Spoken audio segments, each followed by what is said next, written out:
Good morning. It's Friday, March 20th, 2015. This is Tech Talk Today, episode 147. My name is Chris. And I'm Angela. Hello, Angela. Good morning to you.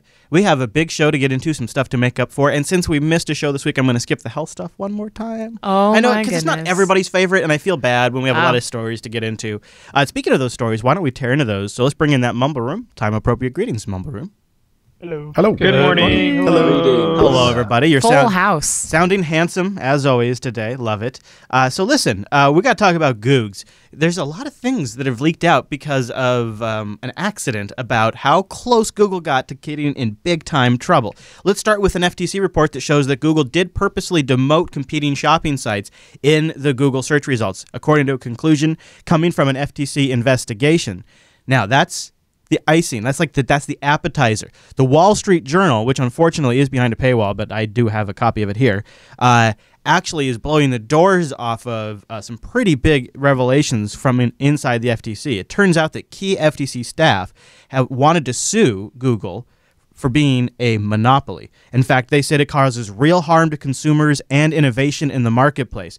Officials at the Federal Trade Commission concluded in 2012 that Google Incorporated used anti-competitive tactics and abused its monopoly power in ways that harmed internet users and rivals. Far harsher analysis of Google's businesses practices than was previously known. Now, here's something interesting.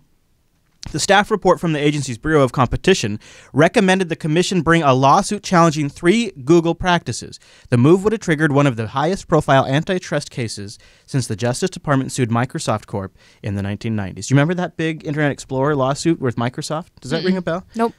Yeah, that was a big one. Mumble Room, you guys remember that? Yeah. that was good times. I have a whole copy of it on DVD that I ordered off eBay, so I can get to watch Bill Gates squirm whenever I want. It is classic, and in fact, because of it, I made it our ending video clip. I have a 2-minute reminder of this whole situation, and you've never seen the world's richest man squirm as much as he does in those. So in this 160-page critique, which was supposed to remain private, but was inadvertently disclosed in an open records request, concluded that Google's conduct resulted and will result in real harm to consumers. The findings stand in contrast to the conclusion that the FTC commissioner, who voted unanimously in early 2013 to end the investigation altogether, which is interesting. That's about when Eric Schmidt started interfacing with the federal government in his primary role.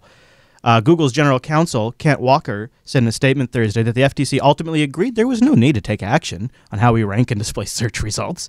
He added speculation about potential consumer harm turned out to be entirely wrong. Since the investigation closed 2 years ago, the way people access information online has only increased, giving consumers more choice. Just a couple more points and then we'll talk about this. And the Wall Street Journal has an infograph where they break down individual areas where Google was anti-competitive, the FTC's finding and Google's responses. Like one of them that Google doesn't have a comment on is the FTC believes that Google does have a bias for their own products. Interestingly enough, the FTC also highlights some memos from Google. Where here's a memo from Google's top economist, Hal Varon. He says his market share was being underestimated, and he added that artificially low market share was actually good for Google because they could steer clear of antitrust regulators. A direct quote from Google's top economist. From an antitrust perspective, I'm happy to see them underestimate our share. Also, when negotiating with OEMs, Google used their monopoly power to leverage the OEMs. When competitors asked Google to stop tracking or taking their content, like Amazon got really mad that Google was taking the reviews and integrating it into Google search results, Google wrote a letter to Yelp and TripAdvisor and others saying, if you make us pull this out, we're going to pull you out. And in that letter it said, we will use our monopoly power over search to extract the fruits of its rivals' innovations. What? Yeah, it's in the Wall Street Journal. It says a quote from that letter. Huh. That sounds evil to me. Sounds evil to me. Honestly, and maybe another reason why this lawsuit kind of faded away is it turns out Google was the second largest corporate source of campaign donations to Barack Obama's re-election effort, and Google executives have visited the White House scores of times since Obama has been in office. Huh. Yeah. Weird. So the FTC's internal investigation said we should break these guys up. Why would Amazon not want their reviews shown in results? So what Google was doing was it would in the search results, it would show you product reviews and things like that, and it would kind of look like Google's own because there was no indication they were Amazon reviews. Okay. And so instead of having to click through to read Amazon's reviews, you would just see them in the result. Okay. So there would be less traffic to Amazon's page. I got it. They sell less stuff when you don't go to Amazon's website. Yeah. So Amazon's like, hey, knock that off. And Google's like, well, then you're not going to show up in our search results. Now, they did come to an agreement because the FTC did step in. So that's why this probably doesn't quite ring a bell, because it was sort of sorted out behind the scenes pretty quickly. But in Yelp's case, Google really leaned on them really hard, and that really got aggressive there. It's pretty nasty. I don't know. I don't know. Mumble Room, is it nasty, or is this just business? I think in some ways it's just business, but business is nasty. Yeah. The FTC said that Google's master plan was, I did highlight it, but it's really hard to find in this. Oh, here we go. Here's what the FTC's report kind of concluded. And I thought this is it. They nailed it. Like, you can give them a hard time for being a government bureaucracy, but in their closing statement, they say, the evidence paints a complex portrait of a company working toward an overall goal of maintaining market share by providing the best user experience, while simultaneously engaging in tactics that resulted in harm to many vertical competitors and likely helped to entrench Google's monopoly power over search and search advertising. Sounds about right. Mm-hmm. But do no evil. It's really too bad, because I really do like the search engine. I know. It is, it is the one I like to use too, I use Google at least 10 to 15 times a day, at minimum. And, we like Gmail, too. I've already used it 3 times this morning. So. Yeah, I know. And now that I can just say, okay, Google, and then just say something. Yeah. I'm doing it all the time for stuff. Mm-hmm. So it's Hey, Chris, remember back in the day when they were talking about how we needed a transparent search engine in the academic realm? Yeah. Yeah. Yacey. Everybody go check out Yacey Search. Go check out Yacey Search. You know what gives me the heebie-jeebies besides Google? It really grinds my gears. What? Facebook. Yeah. And you know what gives me even more heebie-jeebies? Oh, jeez. Facebook Messenger. Okay, tell me about this. What is this? Are you ready for this? Yeah. I put this in here for you. Yeah. Yeah. So Facebook plans to turn, surprise, surprise, Messenger into a platform. Yes, that's right. What exactly does platform mean? Whatever they want it to. That is so weird. Like, they already pulled it out of the Facebook app into its own app. This is why. Facebook hopes to make Messenger more useful after seeing Asia's chat apps like WeChat and Line succeed. And and think of Viber, how you got like all these stickers and gaming. Viber's getting into gaming now. The Messenger platform is said to be a major part of the F8 conference coming up. It's unclear exactly what form of third-party integrations will take. Considering WeChat and Line have done, there have plenty of opportunities, including ways for businesses to communicate or share content directly with users, or options for richer friend-to-friend content sharing. Yeah, and we've heard rumors also about sending money through Messenger, and people say that Mark has a long-term vision for Messenger. I don't know. Pope, you have any thoughts on Facebook Messenger and it becoming a platform? I don't really care, to be honest. Well, what about now? As somebody who has a little skin in the game, don't you want? If they make a very popular messaging app, wouldn't you want to see it on your mobile platform of choice? Yeah, but I can think of others I'd like to see first. Sure. Yeah, I agree. It's not very compelling, is it? Especially not for our group. Nope. Yeah. Yeah. But you know what? There are average users out there that Facebook Messenger is just the one that works best for them because they're on Facebook all the time. Well, and I think this is really geared towards a younger audience. Oh, yeah. People that are leaving Facebook and going into things like Snapchat and stuff. Yeah. The older you get, the more you realize that there's other... But you know what else is that, it's... people in high school and middle school right now, it's like, oh, look, I am friends with the entire class, Mm-hmm.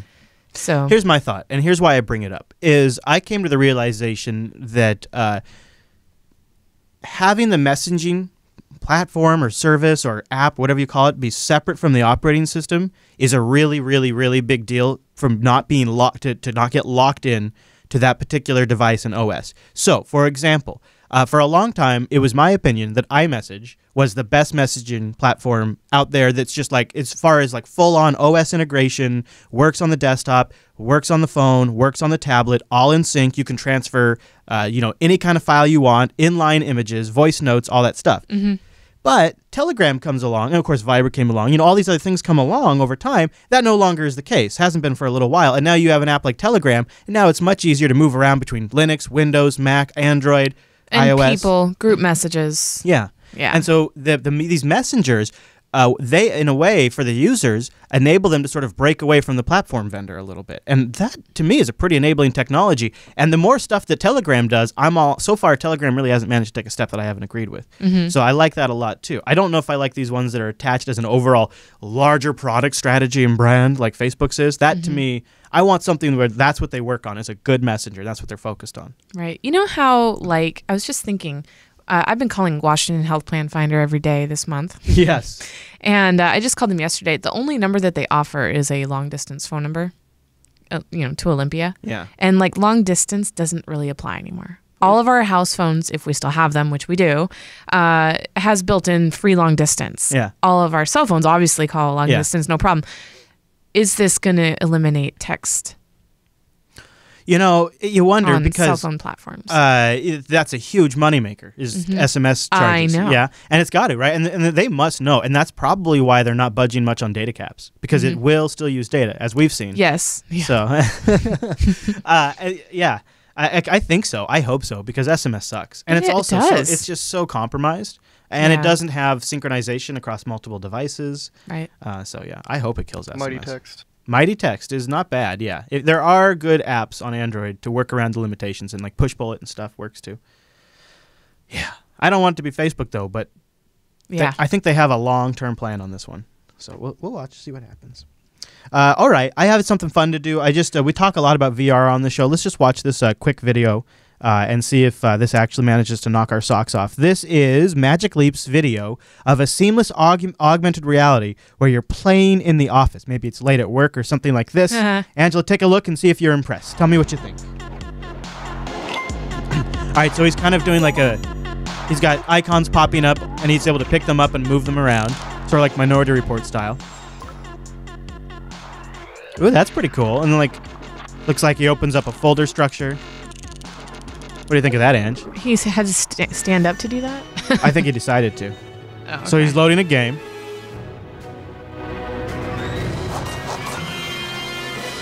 And it's taking physical objects in the room and making them weapons. So you'd have to have those guns standing by. But now it's recognized the gun, it's giving him all the info, and now it's giving visual overlays when he shoots it. Oh my gosh, that's great. Yeah, I like this idea of being able to do it in your physical space like this. Can you imagine watching somebody doing this, though? That would be very silly, wouldn't it? So now he's shooting robots, and he gets, their pop-up awards. He's able to put down a turret, and now he's got a gun that's just deployed. Of course, all just visuals. It's all augmented reality.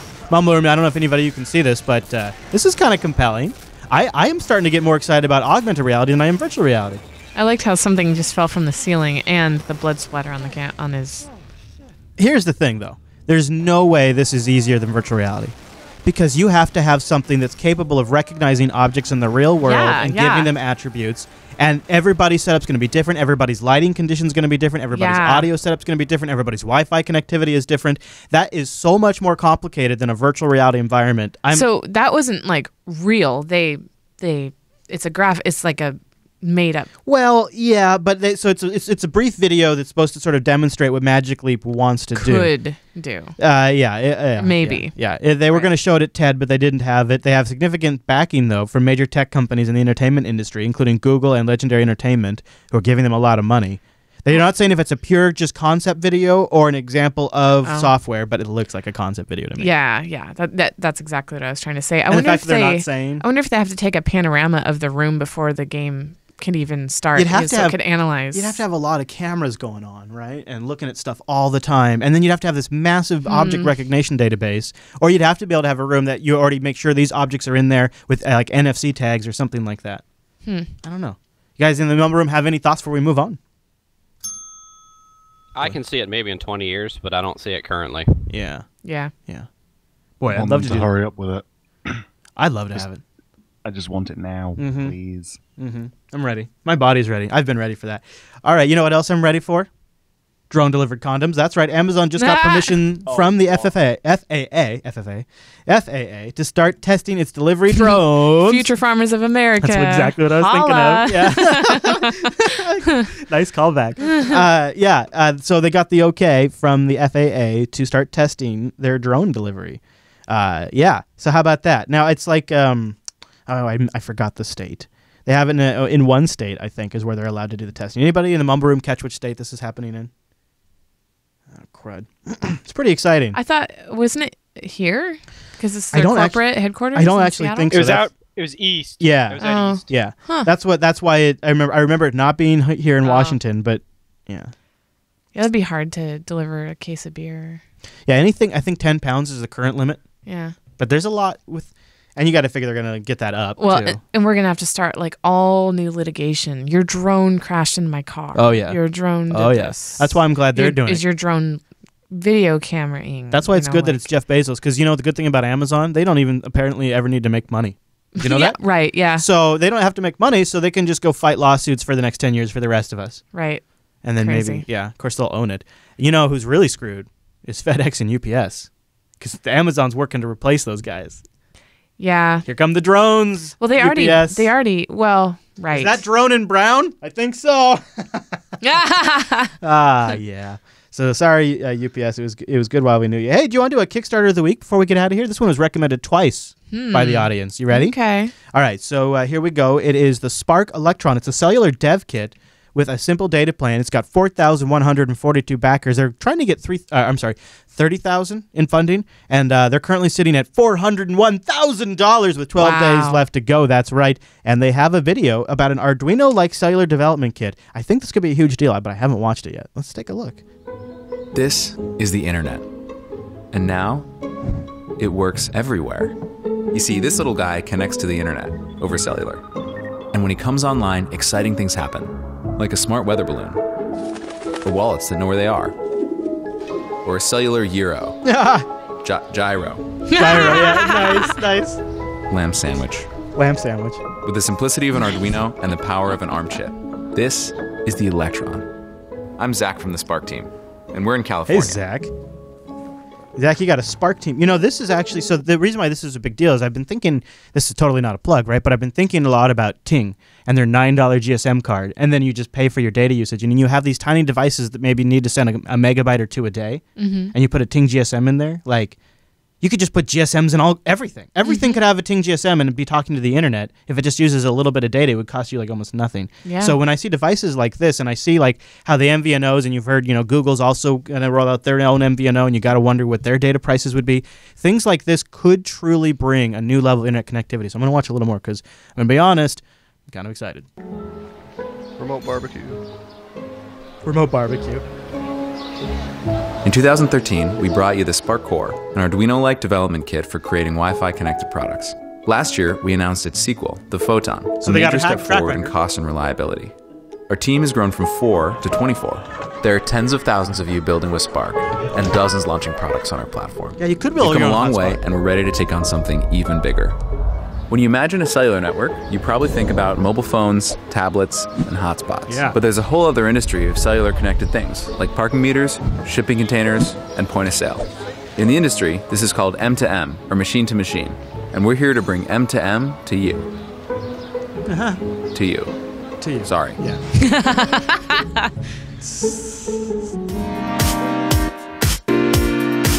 Mario up on the big We've created screen. a cellular development board called the Electron. It's just like the Spark Core and the Photon, except it's got a cellular modem instead of a Wi-Fi module. It uses the same code and cloud backend, so if you've ever picked up an Arduino or heard of a REST API, you'll feel right at home. Included with the Electron will be a SIM card. And whose logo's on the SIM? We're becoming a carrier, an MVNO for the Internet of Things. Wow. We've lined up cheap plans for low bandwidth products. Wow. A few bucks a month and no contracts. Wow. It's like a family plan, and you guys are our family. Aww. So now you can design the connected future and bring your backpack, your bike, and your boogie board online. And your boomerang, no matter where they are. And then the Wow. only question is, where will you go first? That's kind of a big deal, I think. I totally call them gyros too. He's at the beach with the boomerang. What's he doing? What's he doing? Does it come back? Does it come back? Look at that. Look at that bridge. God, that's a beautiful shot. It's gonna hit him in the head. Nope. It didn't come be continued. back. So that's a pretty innovative project. That is amazing. And the MVNO part is the total complete package. So, it's just done. So right now, look at what they're doing. Oh my, this is so genius. Based on the funding, the more prepaid data it comes with. So right now, it's going to come with 1 month of free data. And when they get to 400,000, which they have, so they just haven't updated their page yet, you're going to get 2 months of free data. Wow. Smart. This is really smart. Smart. It's really smart. This is really smart. Wait, how much longer do they have? They have 12 days to go. Wow. Yeah. Holy crap. I'm surprised I haven't heard more about this. Well, our subreddit was on top of it. But you need one of these devices per thing that you want to monitor? Well, no. I mean, like the chat room saying is you could hook it up to a Raspberry Pi and make your own Wi-Fi hotspot, and then you could hook up mini devices to it. Or something like that. I mean, there's a lot of flexibility there. What I was trying to figure out is... This is the internet. Oh, I guess it started the video again. It worked. Yeah, it was a good video, but we don't need to watch it twice. Yeah. But that was a good video. What I was trying to figure out is what the maximum speed of the cellular chip is. I think it's only 3G. On Kickstarter, it says you only get a megabyte. Ooh. Yeah, that wouldn't work for me. But if you could put any SIM card in there, that's all I would need. It takes any nano SIM. $3 per month is the data rate for 3G. Wow, that is so cool. That is I think one of the neatest Kickstarters we've seen, so I'll be sure to put that in the show notes. Yeah. Any other Mumble Room? Any thoughts before we move on? Anybody want one? Seems like it would make a nice proximity alarm for a vacation home up in the mountains. Yeah. I could see a lot of things. Like, I mean, if you had a little battery pack, not that I'm creepy, but put a tracker on my son's backpack. Just connect that. I just want to know where he is. All right. Speaking of crowdfunding, we could use your help over at patreon.com/today. We're trying to raise it up a little bit to help afford some upcoming Linux Fest Northwest costs. And we had a couple roll off. We were at $470, but a couple rolled off. So if you'd like to help us pick up the gap, you can go over there. And one of the nice things about having access to the Patreon once you become a patron is that activity feed. Now, I haven't updated it for a couple of weeks, I think. But we have some stuff coming up soon that will be going there and only there for our patrons. And once you sign up, you get access to anything that's ever been posted over at patreon.com/today. Those funds support all of our shows, and specifically as we ramp up to Linux Fest Northwest, a lot of the things that we're buying ahead of time, like... well, I mean, you could talk about some of the things we're going to be bringing. Do you want to mention some of the things we're going to bring to Linux Fest Northwest, or do you want to keep it a secret? Do you want to just plug a couple of things? And because you don't have to commit to everything. All right. Well, so with every T-shirt campaign that we've done, we've always bought extra. And so we're going to have some of those extra shirts going from, well, literally from every single campaign. Yep. We'll have those there. Those will be available. But what I was talking about is some of the stuff we're gonna do. Like we got the okay to bring our special treat. Like we have some things we're gonna have at the booth. I don't want to go out too much and say what they are. The cake is not a lie. The cake. We'll just say the cake is not a lie. We're just gonna say that. There's other things that'll be at the booth, and it's the funding from our Patreon, and some really neat unique things. And unique things being people. Well, that's true. That is where a lot of the funding is going. Is people, but also things we're going to be able to give away to people that visit and things. I mean, like it's a very nice something we're going to give back to the community and from some of the funding here. But you're right. Also the travel costs and stay costs and things like that. Patreon.com/today. Sign up there. Also, if you want to help directly to our Linux Fest Northwest initiatives and get yourself some swag in the process, teespring.com/Linux. 161, which was our goal was 150, so we've reached it. Yep. So we have 10 days left. Lots of different styles. Alan and I agree. We think the best looking one is probably the long sleeve shirt in maroon. We think that's one of the. Don't you think that's good looking? Yeah, it is. Have you seen if that one's selling very well? Do you get any stats on that? Yeah, I do have stats, but I have not looked at the. The other one that the other one I think is really super sharp this time around, and I think it also grabbed Alan's attention is the T-shirt in blue. Look at that. You know, I think maroon just screams Richard Stallman. For some reason. Now I want to. Now I want to. Now I want to. Absolutely. Yeah, that's right. You mustn't do it. It's wrong. What's wrong with that? Nothing wrong with that. Teespring.com/Linux. Yep. Andrew, is there anything else we need to cover before we get out of here? Nope. Just Linux Action Show on Sunday. Yeah, and Faux Show on Sunday. And then we'll have some other treats coming up. Sometimes I don't want to oversell because there's a lot of things like this to do this Linux Fest stuff. There's so many things in progress. I did get confirmation though that Chris Moore is in. Yep, I saw that. So that's great. All right, so our end of show clip is a little long, but it summarizes the whole Microsoft thing and has some great Bill Gates stuff. Probably get us pulled off YouTube, but I hope not because I think it's worth in context of everything we talked about. And when you think about how close Google got to this happening to them. But they acted fast and interfaced quickly with the federal government, and now they have one of the largest lobbying initiatives in DC. So now you can see when Microsoft didn't make those steps, how bad it went for them. It wasn't very good. By the way, don't forget, you can always check the calendar, jupiterbroadcasting.com/calendar. If you think, hey, did they have a show today? I didn't see Tech Talk today. Check the calendar and see if it's missing. We probably didn't. You can also follow us on Twitter, twitter.com/ChrisLAS, and you are? Angers, Angerz. Yep, and don't forget, join us live, 9 a.m. Pacific, noon Eastern, Tuesday through Friday over at jblive.tv. TechTalkToday.reddit.com is the subreddit Mumble Room. Thank you for being here. We love you. We'll see you back here on Tuesday. Hope you join us there. And now, stand back for a little bit of 90s computer history. And definitely an uncomfortable Bill Gates. Microsoft's behavior was certainly extreme, but it was driven less by arrogance than by fear and insecurity. Gates knew that at any moment, some puny little startup in a garage somewhere could rise up and topple Microsoft, just as they'd done to others. That's ridiculous. I'm not using this thing. No. Somebody's confused.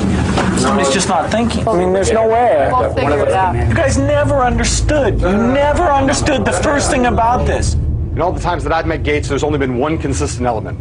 The moment when he looked at me and said that something I'd said was the stupidest thing he'd ever heard. And I didn't even work for the guy. Saw his company hauled into court, accused of being law-breaking miscreants, and had himself been forced to endure a marathon videotaped deposition. They had you type in here importance : high. No. No? No, I didn't type that. Who typed in high? A computer. Here was the world's richest man, as the public had never seen him before. Petulant and passive-aggressive, obfuscatory and obscurantist, as a quibbler, a pedant, an amnesiac, a baby. I've never seen a stamp like that. I've never used a stamp like that. Haven't you seen stamps like that in every single one of the documents that you've been shown during this deposition? Can you get me all the exhibits? Just a waste of time. It is a waste of time. I have no idea what you're talking about when you say ask. And so he came. Gates declared that he thought there was, quote, a powerful deal to be done with Netscape, and that maybe Microsoft should, quote, buy a piece of them or something, adding that he, quote, would really a federal judge in charge of the Microsoft case issued his final verdict. Guilty, guilty, guilty. And he recommended that the boss, it wore him out, beat him down, made him physically sick. At one point, I was told by some Microsoft board members, Gates had even broken down in tears at a company board meeting. Agreed with the judgment that Microsoft had indeed systematically broken the law, decided the verdict was too harsh, and rescinded the order to split the company in two.